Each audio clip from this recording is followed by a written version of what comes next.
cara tercepat untuk mengatasi stunting adalah memberikan makan bergizi dan vitamin kepada anak-anak yang stunting. Oh, S1-nya itu adalah bukan strata 1, iya, standar 1. standar 1. S2-nya standar 2. Oke, Kalau S3-nya standar 3. iya. Kalau SM standar miring. Enggak ada itu. Mhm. Nah, tidak banyak daerah yang memberikan insentif kepada kadernya. Makassar termasuk yang memberikan insentif.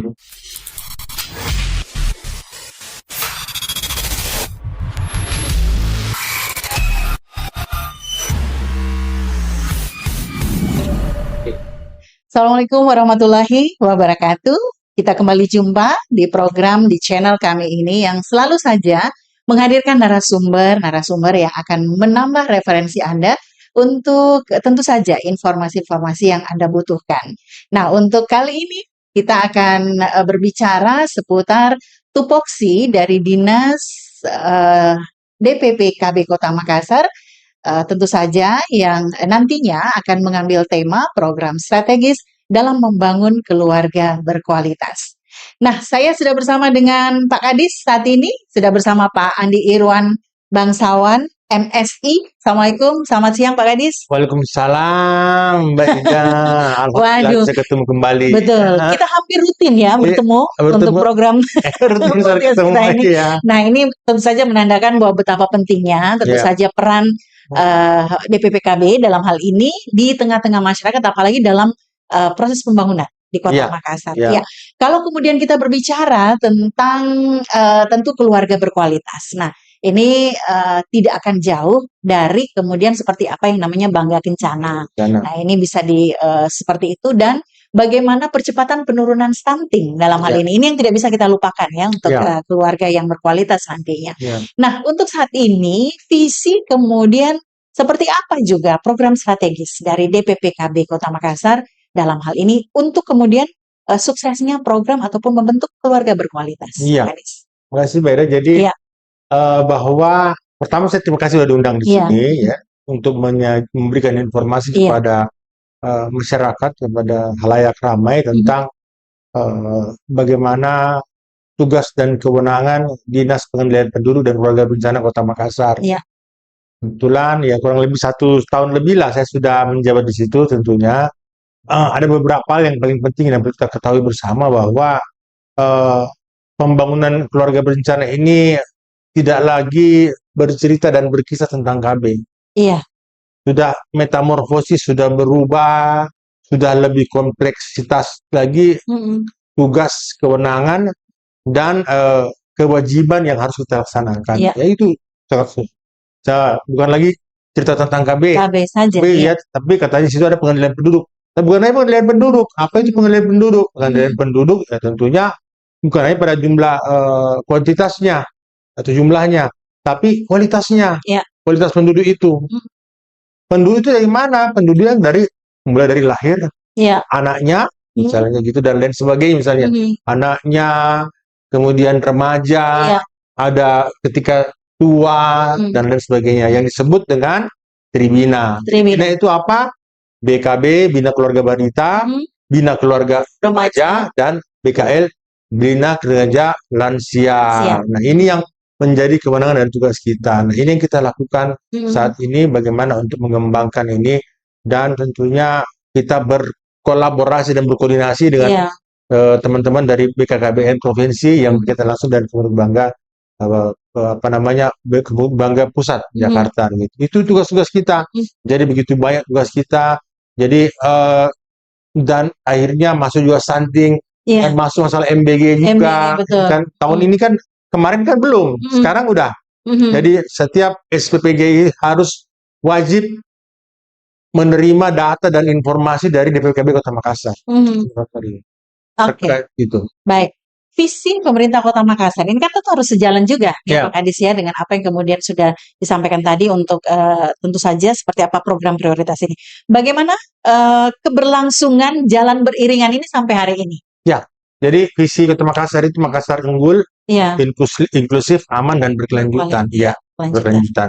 Jadi unggul itu unggul dalam hal pelayanan, unggul dalam hal pelayanan dasar, kemudian pendidikan, kesehatan, dan pemerintahan.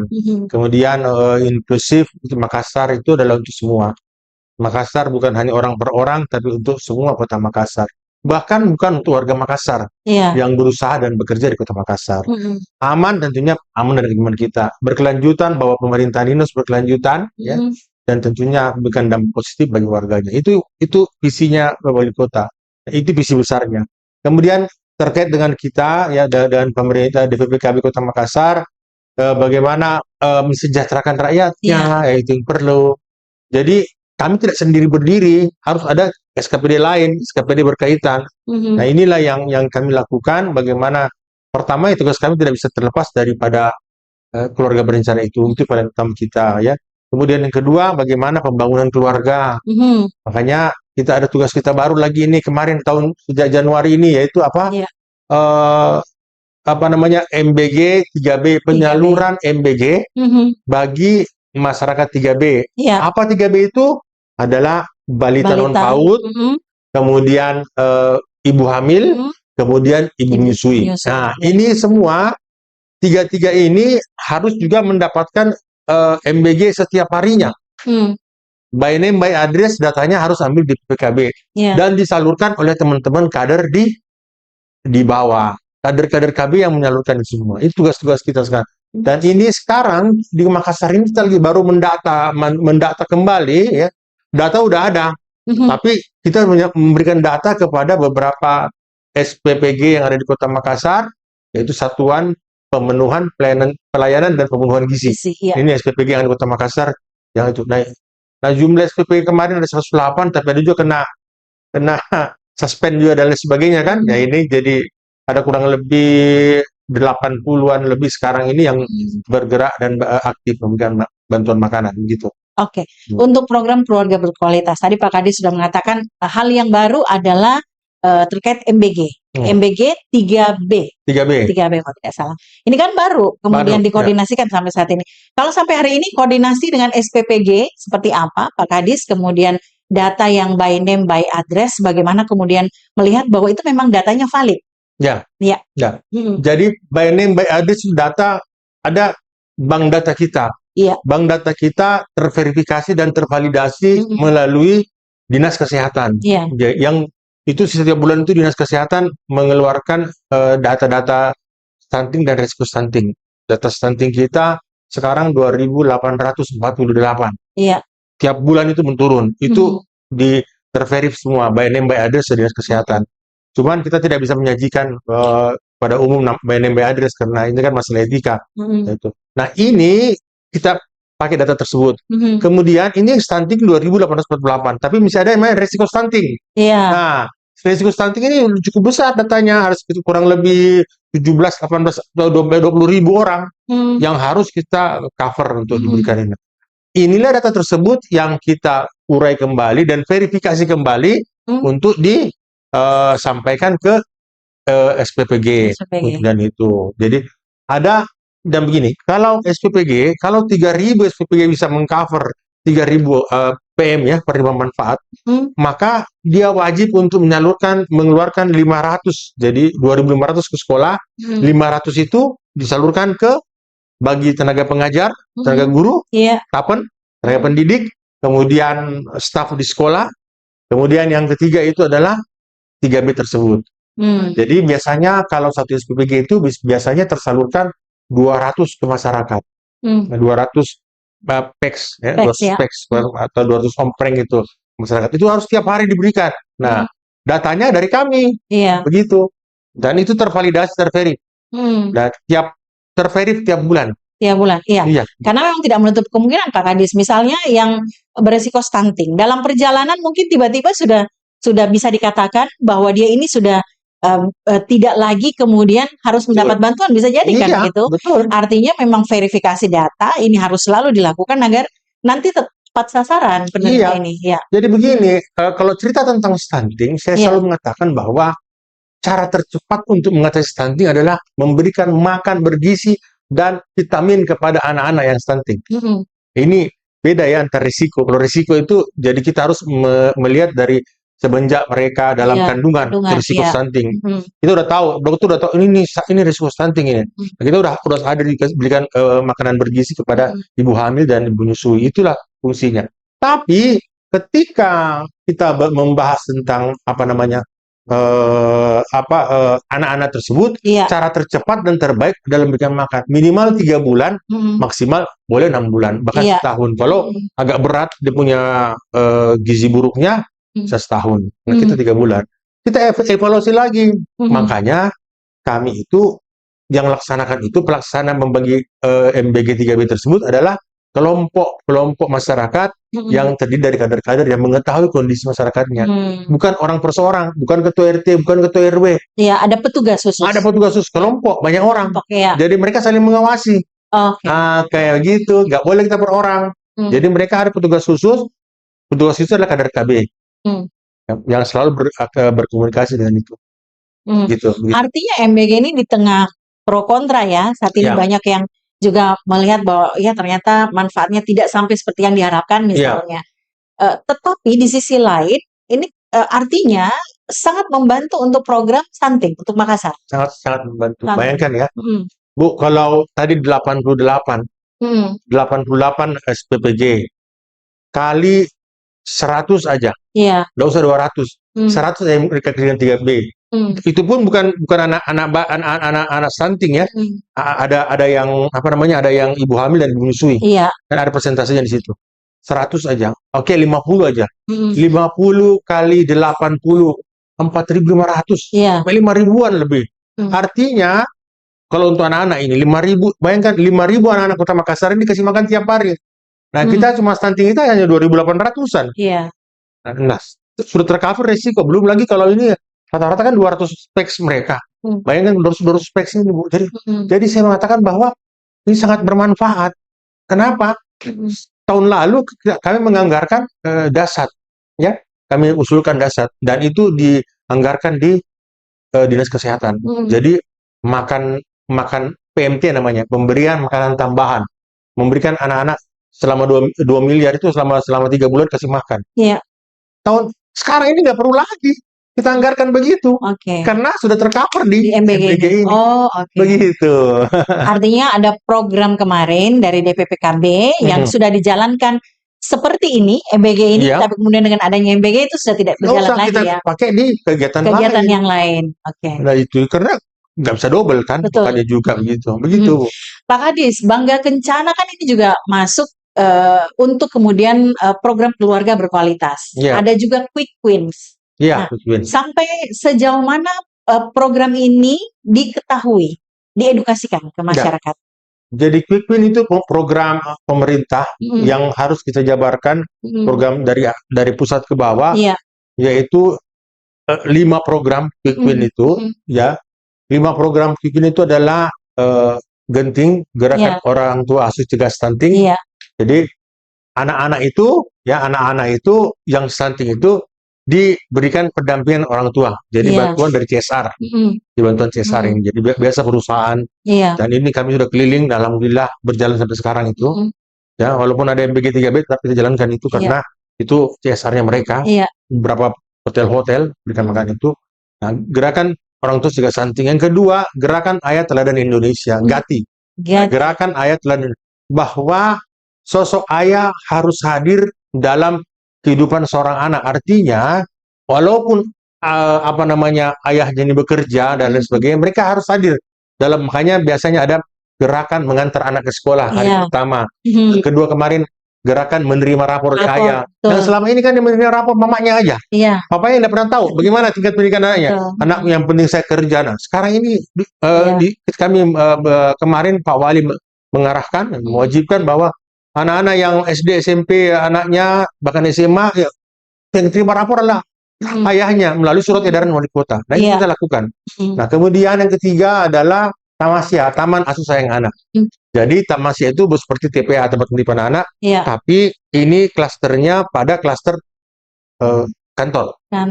Misalnya di kantor. Kan kantor biasanya itu anaknya ikut juga. Dia ikut pergi bekerja juga, mamanya bawa di sini, mamanya mengetik, anaknya di samping. Nah, kantor wali kota itu sekarang kita lagi persiapkan untuk bagaimana Tamasya Mulia namanya. Sudah ada di balai kota, tinggal kita mempersiapkan manajemen dan aturannya, siapa-siapa. Jadi anak-anak yang umur di bawah sekitar 5 tahunan, 3-5 tahun, kita tidak berani juga kalau bayi juga kan, Iya. ada harus ada penanganan khusus dari Iya. orang tuanya.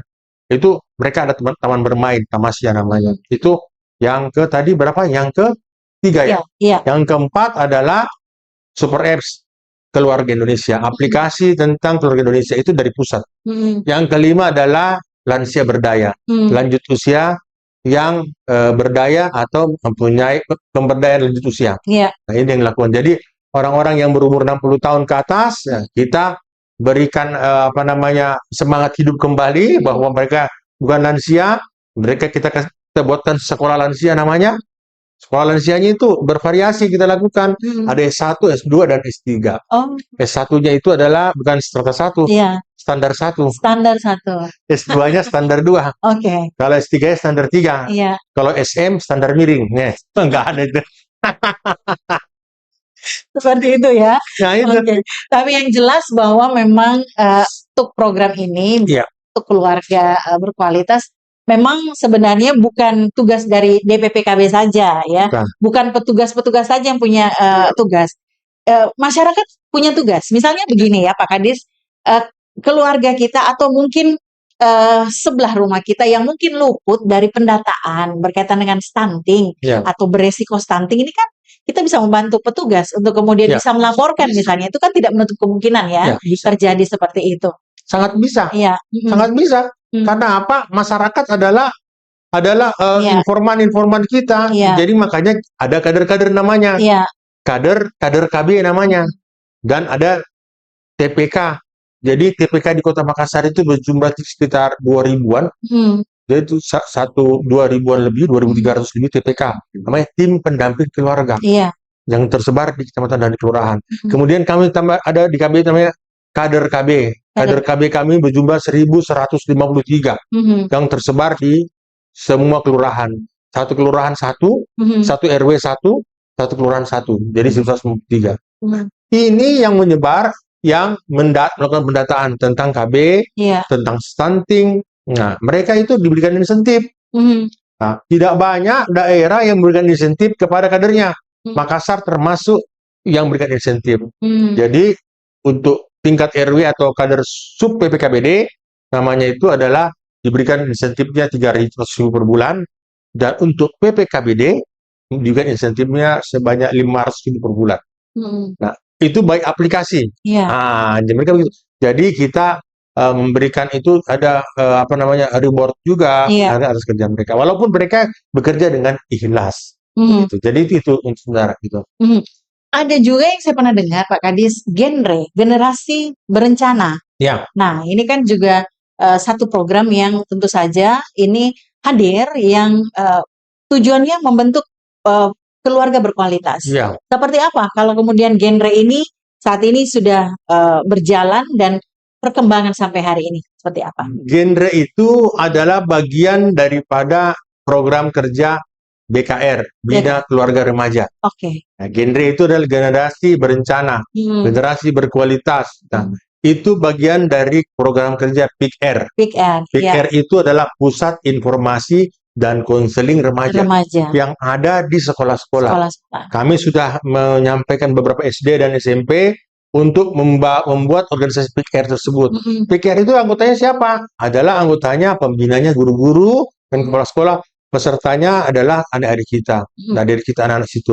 Membangun apa? Mereka harus apa? Mereka harus mampu dan memahami tentang hidup sehat, tentang bagaimana tidak bisa kawin terlalu muda, kemudian bagaimana bisa memahami tentang reproduksi seorang wanita dan laki-laki.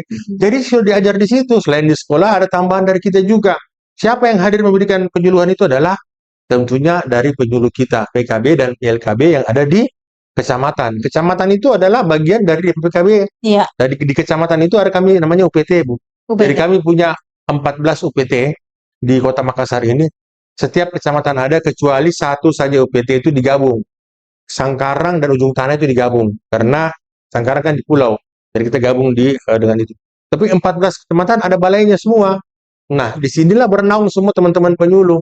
Nah, penyuluh lah yang berkomunikasi dengan teman-teman di PKR, dan itu genre itu adalah remaja berkualitas. Jadi kemudian yang kedua, genre itu berfungsi apa? Sebagai informan.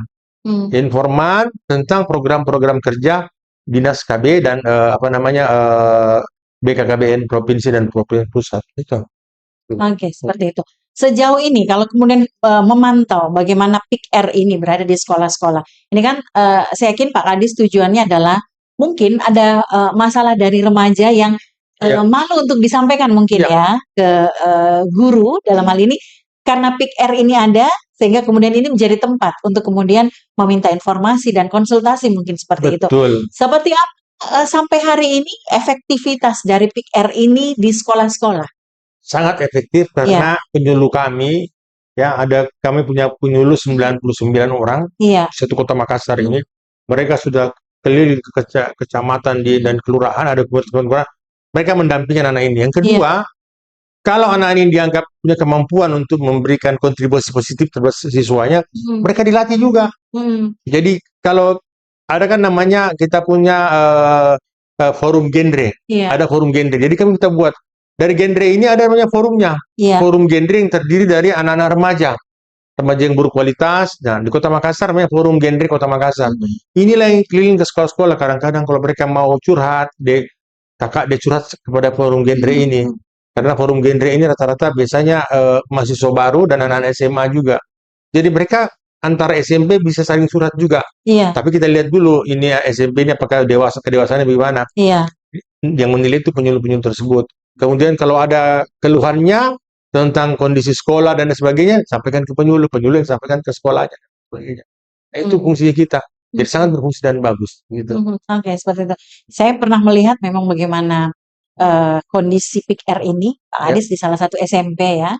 Ini beberapa waktu yang lalu, ketika kami datang ke sana dan mereka kemudian memaparkan atau sedikit menyampaikan seperti apa tugas-tugas mereka.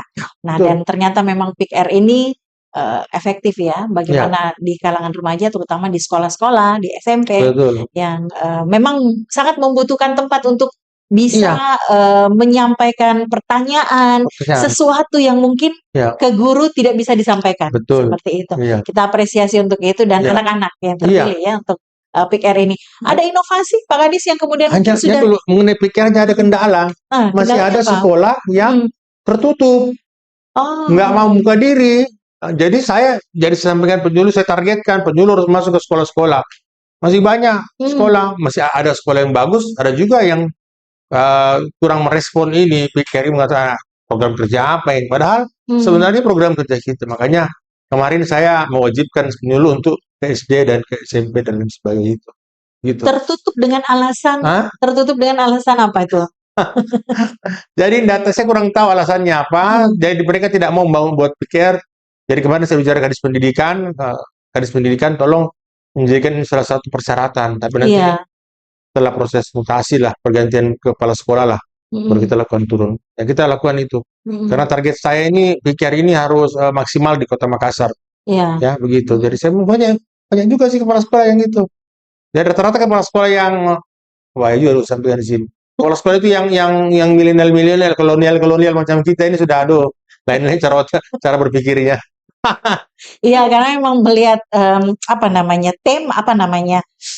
persoalan yang PIK-R ini sampaikan kan reproduksi tentang reproduksi, bagaimana pentingnya mengantisipasi pernikahan dini. Dengan PIK-R ini Pak Kadis, dengan jumlah ataupun data yang ada tentang pernikahan dini di Makassar seperti apa? Apakah sudah pernikahan dini di Makassar? Tahun kemarin data yang ada itu pernikahan dini itu ada 33 ya di Makassar dari provinsi ini. Kemudian pernikahan dini yang tercatat. Tapi setelah dipantau ternyata ada 300 lebih pernikahan. Jadi berarti ternyata ada pernikahan dini yang tidak tercatat di KUA dan lain sebagainya. Itulah persoalan. Tantangan. Makanya kemarin saya sampaikan komunikasi yang dibangun, cuma jagonya mereka ini orang, kalau mereka sudah merit, mereka langsung ke kampung semua kan gitu, pindah lagi. Itu nggak bisa pantau lagi semua. Padahal sebenarnya tujuan kita bukan melarang mereka, kalau sudah terjadi kan bagaimana caranya. Nah kita itu kalau mau menikah mereka, kita namanya catin, calon pengantin. Catin itu kita bina dulu. Jadi kita bina kerjasama dengan imam-imam KUA di kecamatan, gitu. Ada juga aplikasi kan untuk Catin ini, LCMIL. Iya. Iya. Itu sudah diedukasikan? Sudah. Jadi satu kader itu, satu kader KB dengan aplikasi, dengan handphonenya itu ada dia aplikasi SIGA, aplikasi SIKD. SIGA itu sistem informasi keluarga. SIKD itu sistem informasi kinerja kader. Kemudian LCMIL itu mereka harus ada di situ semua, ada semua aplikasinya. Makanya kemarin kita ganti beberapa kader-kader di lapangan. Tadi tanya inovasi ya? Ini kalau Ibu Ida kalau bertanya, aduh. Saya mau bertanya tentang inovasi, betul Pak. Inovasi spesifik. Saya sudah bingung, saya inovasi banyak sekali. Inovasi yang spesifik nih Pak, dari Dinas Pengendalian Penduduk KB Kota Makassar. Inovasi kami itu ada 4 yang sudah terdaftar di di BERIDA, Badan Riset Daerah, dan sudah terdaftar di IGA, Inovasi Government Award. Itu 4. Pertama adalah MASIGA, MASIGA Manajemen Sistem Informasi Keluarga. Itu aplikasi. Ini kita akan gabungkan dengan dengan super apps kita Lontara Plus. Yang kedua SIKD, Sistem Informasi Kinerja Kader. Yang ketiga inovasi Simponi Keren. Itu Simponi Keren panjang juga, kalau saya yang bikin anunya itu singkatannya. Single Parents membangun potensi keluarga kreatif berencana. Jadi bukan keluarga berencana, karena ada suaminya kan, kreatif berencana. Jadi kenapa single parent? Single parent kita bangun, kenapa? Karena udah kita urus ini, anak-anak udah diurus, anak bayi udah diurus, orang tua udah urus, ayahnya udah diurus. Pak Menteri tanya, Pak Kadis, apa ini yang Pak Menteri tanya bilang, just juice. Apa tuh just juice? Janda usia subur. Saya bilang jangan, nggak bisa di Makassar, kita ganti single parent. Nah, single parents ini punya hak juga untuk membangun keluarganya yang punya anak tentunya. Nah ini akhirnya kita buat itu namanya Simponi Keren. Simponi Keren ini sudah di launching oleh Pak Menteri, dan itu murni pure, itu adalah inovasi pemerintah Kota Makassar, DPKB Kota Makassar itu. Yang membangun itu tadi Simponi Keren itu sudah ada di Manggala. Yang keempat yaitu Mabarani. Maka remaja Makassar berani merencanakan kehidupan Mabarani. Gitu. Pokoknya Mabarani baru itu. Itu ada di Kecamatan Taman Raya, di Kelurahan Kapas kita bangun. Jadi remaja-remaja yang putus sekolah kita panggil, kita edukasi.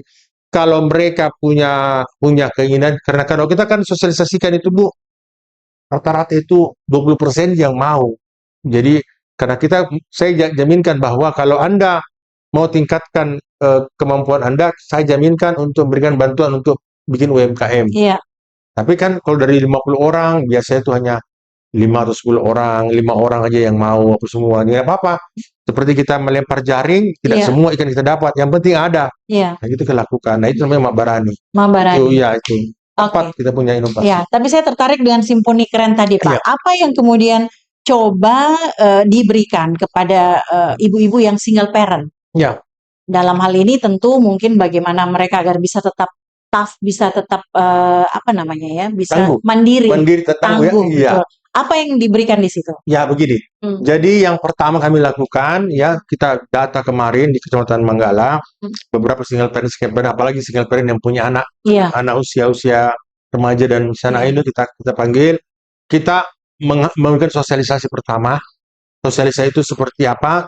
Seperti mengundang pembicara psikiater, kemudian mengundang ahli-ahli kesehatan, kesehatan tubuh dan lain sebagainya, kita undang. Bahkan kita kalau mereka mau punya usaha, misalnya salon dan lain sebagainya, kita bikinkan pelatihan-pelatihan. Jadi kita lakukan.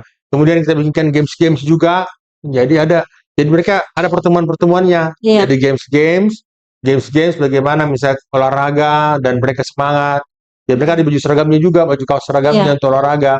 Ini yang kita lakukan di Kota Makassar ini, Simponi Keren tersebut. Simponi Keren. Simponi Keren ini saya meyakini bahwa dari Makassar akan menasional. Karena ini kemarin waktu tahun lalu Arganas kemarin yang resmikan itu Pak Menteri yang launching. Tapi pada saat di launching Simponi Keren pada saat itu, terus terang kita belum mulai, yang betul-betul mulai murni. Baru tahun ini baru kita laksanakan.